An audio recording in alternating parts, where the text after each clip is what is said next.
ಎಲ್ರಿಗೂ ನಮಸ್ಕಾರ. ನೀವು ನೋಡ್ತಾ ಇದ್ದೀರಾ Lakkesh YouTube channel. Made in India ಮೊಬೈಲ್ಗಳು ಯಾವುದು, ಮೇಡ್ ಇನ್ ಚೈನಾ ಮೊಬೈಲ್ಗಳು ಯಾವುದು ಅಂತ ಈ ಒಂದು ವಿಡಿಯೋದಲ್ಲಿ ತಿಳಿಸ್ಕೊಡ್ತೀನಿ. ವಿಡಿಯೋನ ಕೊನೆ ತನಕ ನೋಡಿ ಅಂತ ಹೇಳ್ತಾ, ಅದಕ್ಕಿಂತ ಮುಂಚೆ ನೀವೇನಾದ್ರು ಫಸ್ಟ್ ನಮ್ಮ ಯೂಟ್ಯೂಬ್ ಚಾನಲ್ ನೋಡ್ತಾರೆ ಸಬ್ಸ್ಕ್ರೈಬ್ ಮಾಡ್ಕೊಳ್ಳಿ, ಜೊತೆ ವಿಡಿಯೋ ಸರ್ ದಯವಿಟ್ಟು ಇವಾಗಲೇ ಒಂದು ಲೈಕ್ ಮಾಡಿ ಅಂತ ಹೇಳ್ತಾ ಇವತ್ತಿನ ವಿಡಿಯೋನ ಶುರು ಮಾಡೋಣ. ಬನ್ನಿ ಶುರು ಮಾಡೋಣ. ಓಕೆ ಗೈಸ್, ನಾವು ನೀವುಗಳೆಲ್ಲ ಯೂಸ್ ಮಾಡುವಂಥ ಮೊಬೈಲ್ಗಳು ಎಲ್ಲಿ ಮ್ಯಾನುಫ್ಯಾಕ್ಚರ್ ಆಗುತ್ತೆ ಅನ್ನೋದನ್ನ ನಾವು ಇವಾಗ ತಿಳ್ಕೊಳ್ತಾ ಹೋಗೋಣ. ಸೊ ಮೊದಲನೇದಾಗಿ ನಾನು ಆ್ಯಪಲ್ ಫೋನ್ ಬಗ್ಗೆ ಮಾತಾಡ್ತೀನಿ. ಈ ಒಂದು ಆ್ಯಪಲ್ ಫೋನ್ ಬಂದು USA ಮ್ಯಾನುಫ್ಯಾಕ್ಚರ್ ಆಗೋದು. ಓಕೆ, ಸೊ ಇನ್ನು ಸ್ಯಾಮ್ಸಂಗ್ ಮೊಬೈಲ್ ಬಂದು ಸೌತ್ ಕೊರಿಯಾದಲ್ಲಿ ಮ್ಯಾನುಫ್ಯಾಕ್ಚರ್ ಆಗುತ್ತೆ. ಇನ್ನು ಸೋನಿ ಮೊಬೈಲ್ ಬಂದು ಜಪಾನಲ್ಲಿ ಮ್ಯಾನುಫ್ಯಾಕ್ಚರ್ ಆಗುತ್ತೆ.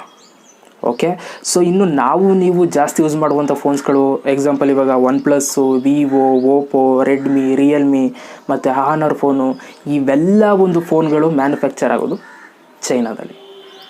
ಓಕೆ, ಸೊ ಹಾಗಾದರೆ ನಮ್ಮ ಭಾರತ ದೇಶದಲ್ಲಿ ಒಂದು ಮ್ಯಾನುಫ್ಯಾಕ್ಚರ್ ಆಗುವಂಥ ಫೋನ್ಸ್ಗಳು ಯಾವುದು ಅಂತ ನೀವು ಕೇಳೋದಾದರೆ ಸೆಲ್ಕಾನ್ ಆಗ್ಬೋದು, ಇಂಟೆಕ್ಸ್ ಆಗ್ಬೋದು, ಕಾರ್ಬನ್.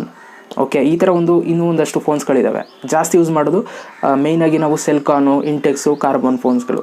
ಸೊ ಇವೆಲ್ಲ ನಮ್ಮ ಭಾರತ ದೇಶದಲ್ಲಿ ಮ್ಯಾನುಫ್ಯಾಕ್ಚರ್ ಆಗುವಂಥ ಫೋನ್ಸ್ಗಳು. ಹಾಗಾದರೆ ಈ ಒಂದು ವಿಡಿಯೋದಲ್ಲಿ ಯಾವ್ಯಾವ ಒಂದು ಫೋನ್ಗಳು ಎಲ್ಲೆಲ್ಲಿ ತಯಾರಾಗುತ್ತೆ ಅಂತ ನೀವು ತಿಳ್ಕೊಂಡಿದ್ದೀರಾ ಅಲ್ವಾ. ಸೊ ಇದಿಷ್ಟು ಇವತ್ತಿನ ಒಂದು ವಿಡಿಯೋ. ಸೊ ಇದರಿಂದ ನಿಮ್ಗೆ ಗೊತ್ತಾಗಿದೆ ಯಾವ ಒಂದು ಫೋನು ಯಾವ ದೇಶದ್ದು ಎಲ್ಲಿ ಯೂಸ್ ಮಾಡ್ತಾರೆ, ಎಲ್ಲಿ ಯೂಸ್ ಅಲ್ಲ ಎಲ್ಲಿ ಮ್ಯಾನುಫ್ಯಾಕ್ಚರ್ ಮಾಡ್ತಾರೆ ಅನ್ನೋದನ್ನ ತಿಳ್ಕೊಂಡಿದ್ದೀರಾ ಅಂತ ಹೇಳ್ತಾ ಸೊ ವಿಡಿಯೋ ಮುಗಿಸ್ತಾ ಇದ್ದೀನಿ. ಮತ್ತೆ ಸಿಗ್ತೀನಿ. ಎಲ್ರಿಗೂ ಬೈ, ಜೈ ಹಿಂದ್, ವಂದೇ ಮಾತರಂ.